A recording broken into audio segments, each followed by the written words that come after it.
I think असांजे हथ में हाणे 2 ऑप्शन्स आहिनि। हिकु, या त असां पंहिंजो सॼो वरसो पंहिंजा सिंधी सिंगर्स कल्चर हेरिटेज विसारे छॾे ॾियूं, छॾे यार हिन खे केरु ॿुधंदो, छो ॾिसूं हिन बारे में, छो असां एॾो टेंशन खणूं या ध्यानु छो ॾियूं, उहो हिकिड़ो ऑप्शन आहे।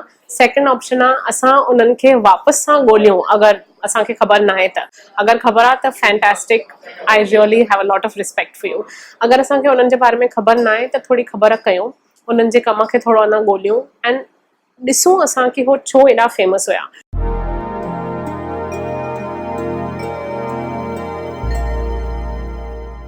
मां जंहिंमहिल सिंधी सिनेमा ते PhD करणु चालू कई त उन महिल मूंखे चङनि सिंधी शख़्सियतुनि जे बारे में कुझु ख़बर न हुई, सिंधी आर्टिस्ट जे बारे में कुझु जानकारी न हुई, जीअं कि भगवंती नावानी, दादा राम पंजवानी, दीपक आशा, गोबिंद माली ऐं ॿिया बि जाम आर्टिस्ट। सालनि जे रिसर्च खां पोइ मूंखे ख़बर पई आहे कि छो असां लाइ असांजो कल्चर एंड हिस्ट्री इम्पॉर्टेंट आहे, इन्हनि आर्टिस्ट जे बारे में असांखे ॼाण हुजणु छो ज़रूरी आहे। हिन वीडियो में मूंखे तव्हांखे ब्रीफ में हिकदमि थोड़े वक़्त में तव्हांखे भगवंती नावानी जे बारे में मूंखे सभु कुझु ॿुधाइणो आहे ऐं ईअं करे हिक हिक शख़्सियत जे बारे में असां तव्हां लाइ वीडियोस ठाहींदासीं। पहिरियों त भगवंती नावानी केरु हुई?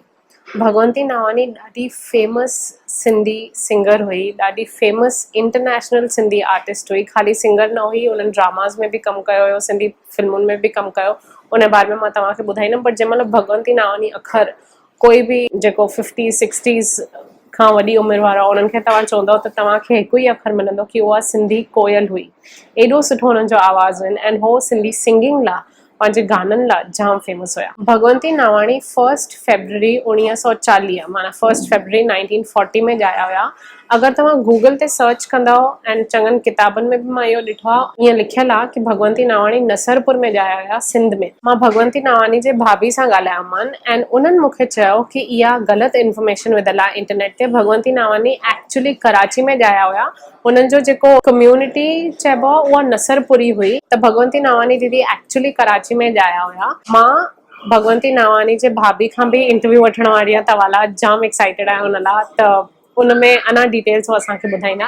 हाणे मूविंग ऑन, भगवंती नावानी दीदी खे ॻाइण जो जाम शौक़ु हूंदो हुयो।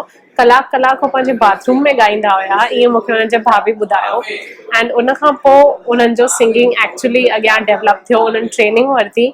अॼु जे तारीख़ में एग्ज़ैक्ट असांखे नंबर ख़बर न आहे कि उन्हनि केतिरा गाना ॻाया हुया, कुझु प्रॉपर रिकॉर्ड्स न आहिनि जंहिंमें असांखे एग्ज़ैक्ट ख़बर हुजे। बट ईअं चवंदा आहिनि कि 300 खां मथे उन्हनि गाना ॻाया हुया। के ॼणा चवंदा 2000 3000 गाना ॻाया हो। आई एम सॉरी, मूंखे एग्ज़ैक्ट ख़बर न आहे, छाकाणि एग्ज़ैक्ट इंफॉर्मेशन अवेलेबल न आहे इन ॻाल्हि ते। बट एतिरो पक्का कि सभिनी खां वधीक सिंधी गाना when it comes to a Sindhi female singer, I think Bhagwanti नावानी ही हुया। भगवंती नावानी 1 एक्ट प्लेस बि कंदा हुया, सिंधी प्लेस बि कंदा हुया। गोबिंद माली, दादा सतराम रोहिरा, इन्हनि जो सॼो टीम हूंदो हुयो and as part of that team हो सॼी वर्ल्ड घुमंदा हुया and as part of that world tour हो परफॉर्म कंदा हुया, स्टेज प्लेस कंदा हुया, सिंगिंग कंदा हुया, माना सभु कुझु कंदा हुया। त हिकदमि मल्टी टैलेंटेड हूंदा हुया हर कोई उन टीम में, स्पेशली भगवंती नावानी। एंड भगवंती नावानी हिकु सिंधी फिल्म में कमु कयो हुयो, सिंधूअ जे किनारे। उन में हुननि हीरोइन जो किरदारु अदा कयो हुयो एंड उन में उन्हनि गाना बि ॻाया हुया। एंड उन महिल मूंखे भगवंती नावानी खे ॾिसणु मिलियो जंहिं महिल मां सिंधूअ जे किनारे फिल्म ॾिठी, त उन फिल्म में बि उन्हनि लाॾा ॻाया आहिनि। एंड भगवंती नावानी इज़ फेमस फॉर हर लाॾा। मूंखे ईअं ॿुधायो अथऊं आखाणियूं कि उन्हनि खे हांगकांग, सिंगापुर, दुबई माण्हू घुराईंदा हुया कि अची करे घर में अगरि शादी हुजे त भई लाॾा भगवंती ॻाईंदी, एॾा हो फेमस हूंदा हुया। एंड उन्हनि जा लाॾा अॼु बि ॾाढा पॉपुलर आहिनि। दादा गोबिंद माली सां गॾिजी उन्हनि चङनि सिंधी ड्रामनि में कमु कयो हुयो। 2-3 ड्रामनि जा नाला आहिनि, महिमान, गुस्ताखी माफ़, तुंहिंजो सो मुंहिंजो एंड देश जी ललकार। 25 सालनि जे हुननि जे सिंगिंग करियर में उन्हनि खे खोड़ अवॉर्ड्स मिलिया, खोड़ ट्रॉफियूं मिलियूं। उन्हनि सुखमनी साहिब बि सॼी सिंधीअ में चई अथऊं, त उहो बि उन्हनि जो काफ़ी फेमस आहे। उन्हनि जो आवाज़ एॾो सुठो हुयो, उन्हनि जो ॻाइणु एॾो मिठो हुयो कि उन्हनि खे माण्हुनि सिंधी कोयल जो ख़िताबु ॾिनो हुयो। तव्हांखे त ख़बर अथव लाॾा सिंधी शादीअ खां अॻु केॾा इंपॉर्टेंट हूंदा आहिनि। हिकु रीति रिवाज़ हूंदो आहे, हिकु रस्म हूंदी आहे लाॾा। उन्हनि लाॾनि लाइ स्पेशली हो अॼु बि फेमस आहिनि। उन्हनि जा ई गाना अॼु बि सिंधी शादियुनि जे लाॾनि ते ॿुधणु मिलंदव तव्हांखे। भगवंती नावानी दीदी 22 अक्टूबर 1986 1986 में गुज़ारे विया। उन्हनि खे हार्ट अटैक आयो हुयो and that is how she passed away. Bhagwanti नावानी दीदी कॾहिं शादी न कई हुयो, बट उन्हनि जी जेकी एॾी नंढी हयाती हुई उन्हनि में हेॾो वॾो हुननि कमु कयो, एॾो पंहिंजो लेगेसी छॾे विया आहिनि, पंहिंजो वरसो छॾे विया आहिनि पंहिंजे गाननि जे थ्रू, कि असां अॼु बि उन्हनि खे सेलिब्रेट था कयूं। मां पर्सनली उन्हनि जी जाम वॾी फ़ैन आहियां एंड मूंखे सिंगिंग न ईंदी आहे, बट मूंखे सिंधी सिंगर्स एंड हो जेको कमु प्रोड्यूस करे रहिया आहिनि, ख़ासि करे अॼु जे तारीख़ में, उन लाइ मूंखे ॾाढी इज़त आहे, ॾाढी रिस्पेक्ट आहे। अॼु 22 अक्टूबर आहे एंड अॼु भगवंती नावानी दीदी खे गुज़ारे विए 33 इयर्स थिया, 33 साल थिया। उन्हनि जे कम खे सेलिब्रेट करण लाइ मां दृशिका अडवानी खे रिक्वेस्ट कयो कि उन्हनि जा फेमस लाॾा हो पंहिंजे तरीक़े सां असांखे ॻाए ॾेखारनि। त हिकिड़ो ॿियो वीडियो असां विझंदासीं तव्हां लाइ, जंहिंमें दृशिका अडवानी पंहिंजे ट्रिब्यूट में उन्हनि जा लाॾा ॻाया अथऊं असां लाइ। भगवंती नावानी जा भाभी प्रिया नावानी, मां उन्हनि सां मिली आहिनि चङा दफ़ा एंड उन्हनि वेरी काइंडली हा कयो आहे कि मां उन्हनि खां इंटरव्यू वठां। भगवंती नावानी दी जे फैमिली भाभी ऐं उन्हनि जे भाउ गॾिजी करे भगवंती नावानी मंदिर ठाहियो हुयऊं उल्हासनगर में, जंहिं महिल भगवंती नावानी गुज़ारिया उन खां पोइ। उन जूं डिटेल्स बि भाभी असांखे वधीक ॿुधाईंदा, बट उन मंदिर में अॼु ताईं जाम चैरिटी वर्क थींदो रहंदो आहे, मीटिंग्स थींदियूं रहंदियूं आहिनि, हर महीने चंड सेलिब्रेट कंदा आहिनि।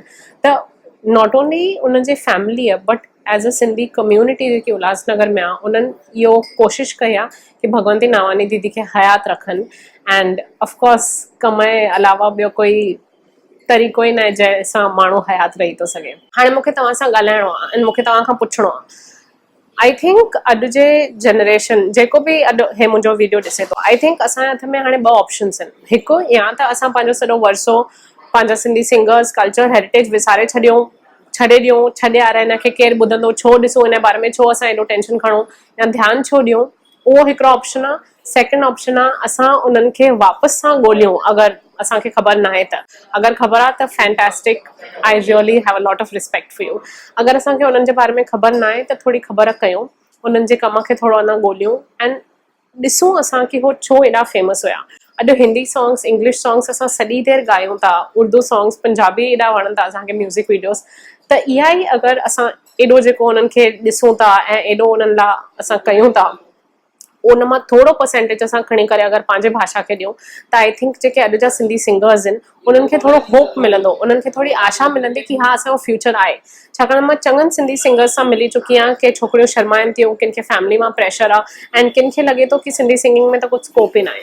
मूंखे तव्हांखे रिक्वेस्ट करिणो आहे, अगरि तव्हां भगवंती नावानी जा फैन आहियो, अगरि तव्हांखे सिंगिंग वणंदी आहे, त प्लीज़ हैशटैग भगवंती नावानी जी वरसी करे असांखे प्लीज़ इंस्टाग्राम ते टैग कयो सिंधी फिल्म फेस्टिवल खे एंड असांखे पंहिंजो कमु ॾेखारियो, वीडियोस ठाहियो, शर्म छॾे ॾियो। सिंगिंग आहे, सिंधी सिंगिंग एॾी पावरफुल आहे एंड मूंखे म्यूज़िक में जाम ताक़त लॻंदी आहे। त आई थिंक इहा जेकी ताक़त आहे सिंधी सिंगिंग में, उहा असां यूज़ कयूं, गॾिजी अचूं एंड हेल्प कयूं पंहिंजे सिंधी आर्टिस्ट खे, जेके हाणे आहिनि उन्हनि खे बि हिमथायूं ऐं जेके गुज़ारे विया आहिनि उन्हनि जे बि कम खे असां हयात रखूं। इहो वीडियो मुंहिंजो ट्रिब्यूट हुयो भगवंती नावानी दीदी खे। मां सोचियो उन्हनि जे वरसी ते मां शॉर्ट वीडियो ठाहियां जिते तव्हांखे बेसिक इन्फॉर्मेशन मिले, बट ऑल्सो असां उन्हनि जे कम खे वापसि खां ॻोल्हियूं, वापसि खां सेलिब्रेट कयूं। चङनि जॻहनि ते मां ॾिठो आहे ऑलरेडी सेलिब्रेट थींदो आहे। इवन अॼु उन्हनि जे वरसी ते उल्हासनगर में जेको भगवंती नावानी मंदिर आहे उते ॾाढो वॾो प्रोग्राम थियो। त yes, I am just hoping, मां हिन आशा में आहियां कि सिंधी सिंगर्स खे अञा इंस्पिरेशन असां ॾेई सघूं, उन्हनि खे अञा हिमथायूं असां। छाकाणि त अगरि ऑडियंस न हूंदी त पोइ कमु करण मां छा फ़ाइदो आहे, हो कंहिंजे लाइ ॻाईंदा, यू नो। त 1940 खां 1986 ताईं हिननि 46 सालनि में हुननि एॾो कमु कयो कि असांजा वॾ भाॻ आहिनि कि अॼु ताईं असांखे हुननि जो कमु ॿुधणु मिले थो, ॾिसणु मिले थो ऐं हुननि सिंधी समाज लाइ जेको कमु कयो, सिंधी कोयल जे थ्रू उन्हनि हो जेके फेमस थिया, त I think world over Bhagwanti नावानी जाम फेमस आहिनि पंहिंजे कम लाइ। आई होप तव्हांखे इहो वीडियो वणियो। प्लीज़ हिन वीडियो खे लाइक कयो अगरि वणेव त। मूंखे कमेंट्स में ॿुधायो ॿियनि कहिड़नि आर्टिस्ट जे बारे में तव्हां ब्रीफ वीडियो मुंहिंजे पारां ॾिसणु चाहींदव। प्लीज़ हिन वीडियो खे शेयर कयो ऐं सिंधी फिल्म फेस्टिवल चैनल खे सब्सक्राइब कयो। ओ घंटी बिना घंटी वॼाइण सब्सक्राइब करण जो कोई फ़ाइदो न आहे, त प्लीज़ अगरि सब्सक्राइब कयो त घंटी वॼाइजो एंड मिलूं था असां ॿिए वीडियो में।